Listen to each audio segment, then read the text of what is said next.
എന്ന് പറയുന്നത് ഇല്ലേ? എങ്ങനെയാണ് ദൈവം കാണുന്നത്? ചിന്തിച്ചിട്ടുണ്ടോ? ദൈവം കാണുന്നത് എങ്ങനെയാണ്? നീ ആയിരിക്കുന്നത് പോലെ ദൈവം നിന്നെ കാണുന്നു. സങ്കീർത്തനം 139 പറയുന്നത് പോലെ നിന്റെ നാവിൽ നിന്നൊരു വാക്ക് വരുന്നതിന് മുമ്പേ അവിടെ നിന്ന് അതറിയുന്നു. എന്നെ പൂർണ്ണമായ ആളുന്നു.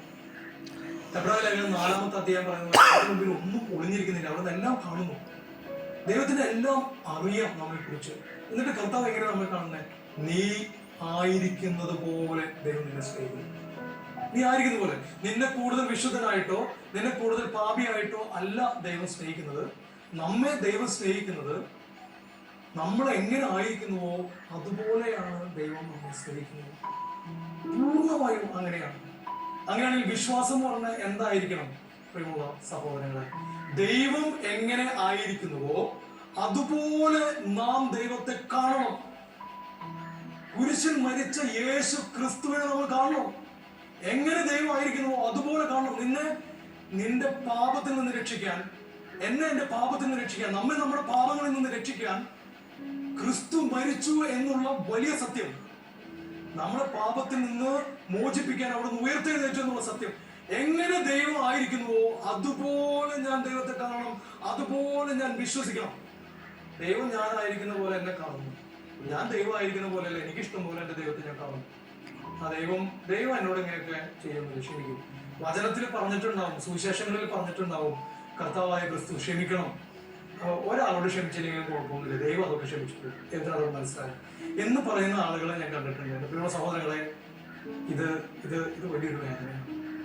ദൈവം ആയിരിക്കുന്നത് പോലെ ദൈവത്തെ കാണാനും ദൈവത്തിന്റെ വിശ്വാസം, ദൈവത്തിലുള്ള വിശ്വാസം വചനങ്ങളിൽ പറഞ്ഞിട്ടുള്ളത് എന്താണോ, സുവിശേഷങ്ങളിൽ പറഞ്ഞിട്ടുള്ളത് അത് പൂർണ്ണമായും സത്യമാണെന്ന് വിശ്വസിച്ച് കാത്തു സൂക്ഷിക്കുക. ഇതാണ് സെബസ്ത്യാനോസ്. ഈ ആധുനിക യുഗത്തിന് വലിയൊരു മാതൃകയാണ്. ഇതുപോലൊരു വിശുദ്ധൻ എന്റെ പ്രിയ സഹോദരങ്ങളെ. സുഖലോലുപത എന്ന് പറയുന്ന സാധനത്തിന്റെ പിന്നാലെ ഓടിക്കൊണ്ടിരിക്കുന്ന യുവാക്കളുടെയും സഹോദരങ്ങളുടെയും ഒക്കെ കാലമാണിത്. നമുക്കതറിയാം നന്നായി. അതിനെ ഉപേക്ഷിച്ച് സൈന്യാധിപൻ എന്നുള്ള സ്ഥാനം, സൈനികൻ എന്നുള്ള സ്ഥാനം, അത് എന്ത് തന്നെയായാലും അത് ഉപേക്ഷിച്ച് ഈ മനുഷ്യൻ ക്രിസ്തുവിന് വേണ്ടി രക്തസാക്ഷിത്വം, കർത്താവ് പറഞ്ഞിട്ടില്ലേ, സ്വന്തം ജീവനേക്കാൾ ഉപരിയായി എന്നെ സ്നേഹിക്കണം.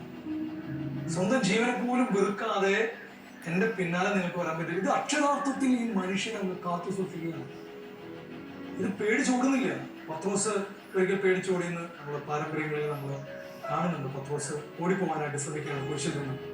എന്നാൽ കർത്താവിന്റെ കുരിശ് ദർശനം കണ്ട് അദ്ദേഹം തിരിച്ചു പോകുന്നത് നമ്മൾ പാരമ്പര്യങ്ങളിൽ നമ്മൾ തിരിച്ചറിയുന്നു. കർത്താവ് തരുന്ന എന്താണോ അത് പൂർണ്ണമായും സ്വീകരിക്കുന്ന സെബസ്ത്യാനോസ്.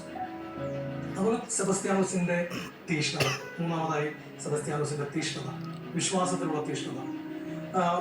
മത്തായിയുടെ സുവിശേഷം 27-ാമത്തെ അധ്യായം 47-ാമത്തെ തിരുവചനം ഇങ്ങനെ പറയാണ്, അവൻ ഏലിയായെ വിളിക്കുന്നു എന്ന് പറഞ്ഞ് ജനം ഈശോയെ കളിയാക്കുന്നു. ഈശോ കുരിശിൽ കിടക്കണം, ജനം ഇങ്ങനെ കളിയാക്കാണ് ഈശോയെ. അവൻ ഏലിയായെ വിളിക്കുന്നു, കാണട്ടെ, അവൻ ഏലിയെ വിളിക്കുന്നു, കാണട്ടെ. ഈ ലോകം ഇങ്ങനെയാണ്, ഞാൻ കാണട്ടെ, നോക്കട്ടെ, എങ്ങനെയാണെന്ന് ഞാൻ ഒന്ന് അറിയട്ടെ, ഞങ്ങൾ കാര്യങ്ങളൊന്ന് മനസ്സിലാക്കട്ടെ. നമ്മയൊക്കെ കുറ്റപ്പെടുത്തുന്ന ഒരു കാലഘട്ടത്തിലാണ് നമ്മൾ ജീവിക്കുന്നത്. ഈ സമയത്ത് എന്റെ പ്രിയമുള്ള സഹോദരങ്ങളെ, സെബസ്ത്യാനോസ് അമ്പെയ്ത് കൊല ചെയ്യപ്പെടാനായിട്ട് ദൈവം അനുവദിച്ചില്ല. അദ്ദേഹം തിരിച്ചു വരാം. അദ്ദേഹം തിരിച്ചു വന്നിട്ട് എന്താ ചെയ്യുന്നതെന്ന് അറിയാമോ? നേരെ ചെല്ലുന്നത് ഡയോക്ലീഷ്യൻ കടന്നു പോകുന്ന വഴിയിൽ ചെന്ന് ഈ മനുഷ്യൻ നിൽക്കുകയാണ്. വിശ്വാസം എന്ന് പറഞ്ഞു കഴിഞ്ഞാൽ കാൽക്കുലേഷൻ അല്ല. ഞാൻ അവിടെ നിന്ന് കഴിഞ്ഞാൽ എന്തൊക്കെയാ സംഭവിക്കും അല്ല, എന്റെ ജീവൻ നഷ്ടപ്പെടും അല്ല. വിശ്വാസം എന്ന് പറഞ്ഞാൽ കുറെ കാൽക്കുലേഷൻ ഉണ്ടാക്കി, കുറെ യുക്തി കൊണ്ട് കുറെ ചിന്തിച്ച്, അത് മാത്രമല്ല, അതിനപ്പുറമാണ് വിശ്വാസം. ഇതിന്റെ ഒക്കെ അപ്പുറമാണ് വിശ്വാസം. കാൽക്കുലേഷൻ അല്ല നമുക്ക് വേണ്ടത്, സ്നേഹമാണ് നമുക്ക് വേണ്ടത്. കാൽക്കുലേറ്റ് ചെയ്ത് നടക്കുന്നവൻ സ്നേഹിക്കാൻ പറ്റില്ല. വിശുദ്ധ മദർ തെരേസ പറയുന്നത് പോലെ, നീ ജഡ്ജ് ചെയ്യാൻ തുടങ്ങിയാൽ നിനക്ക് സ്നേഹിക്കാൻ സമയം കിട്ടില്ല. നീ കാൽക്കുലേറ്റ് ചെയ്യാൻ തുടങ്ങിയാൽ നിനക്ക് സ്നേഹിക്കാൻ സമയം കിട്ടില്ല. ഈ മനുഷ്യൻ ചെയ്യുന്നത് എന്താണെന്നറിയാമോ?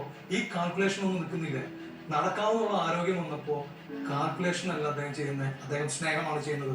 അദ്ദേഹം നേരെ ഡയോക്ലീഷ്യന് മുമ്പിലേക്ക് ചെല്ലുകയാണ്. ഡയോക്ലീഷ്യനെ നേരെ നോക്കി പറയുന്നത് ധൈര്യം, നട്ടലിലുള്ളതാണ് വിശ്വാസം. സെബസ്ത്യാനോസ് എന്ന് പറഞ്ഞാൽ പറയാം, യുവാക്കളുടെ അടുത്ത് പ്രത്യേകിച്ച് എന്റെ പ്രിയപ്പെട്ട യുവാക്കളെ, നിങ്ങളോട് എനിക്ക് വിശുദ്ധ സെബസ്ത്യാനോസിന്റെ മാതൃക പിന്തുടരാൻ ഞാനും നിങ്ങളും എല്ലാവരും എനിക്ക് പറയാനുള്ളത്, നട്ടലിലുള്ളതാണ് വിശ്വാസം. സ്പൈൻലെസ് ബ്രോഡ് മൈൻഡഡ്നെസ് അല്ല, നട്ടലില്ലാത്ത വിശാല മനസ്കതയല്ല. വിശ്വാസം, നട്ടലില്ലാത്ത വിശാല മനസ്കത. നമ്മുടെ ലോകത്തിന് പറ്റിപ്പോകുന്ന വലിയൊരു മണ്ടത്തരമാണ്. കാൽക്കുലേറ്റ് ചെയ്യുക, വിശാല മനസ്കതയാണെന്ന് കാണിക്കുക, ഞാൻ ഭയങ്കര ബ്രോഡ് മൈൻഡഡ് ആണെന്ന് കാണിക്കുക.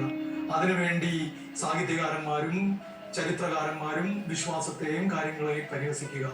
അതിൻ്റെ ഇടയിൽ ഈ മനുഷ്യൻ കാൽക്കുലേഷൻ അല്ല സ്നേഹമാണ് വേണ്ടതെന്ന് പറഞ്ഞ് ഈ ഡയോക്ലിഷ്യന് മുമ്പിൽ വന്നു പറയാം, താങ്കൾ ചെയ്യുന്നത് ശരിയല്ല. അദ്ദേഹത്തിന്റെ നട്ടൽ നോക്കും. അതാണ് വിശ്വാസം, പവർഫുൾ വിശ്വാസം. ധൈര്യമായി കൈമാറാനായിട്ട് അദ്ദേഹം ജനങ്ങൾ നോക്കുകയാണ്. സെബസ്ത്യാനോസ് അമ്പ് ചെയ്ത് കൊല ചെയ്യപ്പെടുന്ന മനുഷ്യൻ ദൈവം വന്ന് നിൽക്കുന്നു, എന്നിട്ട് പറയുന്നു നിങ്ങൾ ചെയ്യുന്നത് ശരിയല്ല. ആരോടാണ് പറയുന്നത്? ചക്രവർത്തിയുടെ അടുത്ത്. ധൈര്യത്തോടെ. ഇത് എവിടെ നിന്ന് ശക്തി കിട്ടിയത്?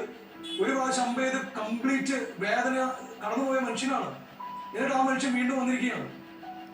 ഇതെന്താണ്? ഇതാണ് വിശ്വാസം. ക്രിസ്തുവിനെ സ്വീകരിക്കുന്നവൻ ഭയപ്പെടില്ല. അദ്ദേഹത്തെ ഗത കൊണ്ടടിച്ച് കൊല്ലാനായിട്ട് ആവശ്യപ്പെട്ട് അപ്പൊ തന്നെ അദ്ദേഹത്തെ ഗത കൊണ്ടടിച്ച് കൊല ചെയ്യപ്പെടുകയാണ്. വിശുദ്ധ സെബസ്ത്യാനോസ് മരിക്കുമ്പോൾ ഭയമില്ല. വിശ്വാസിക്ക് ഭയമില്ല. എന്റെ പേര് അവിശ്വാസിക്കാണ്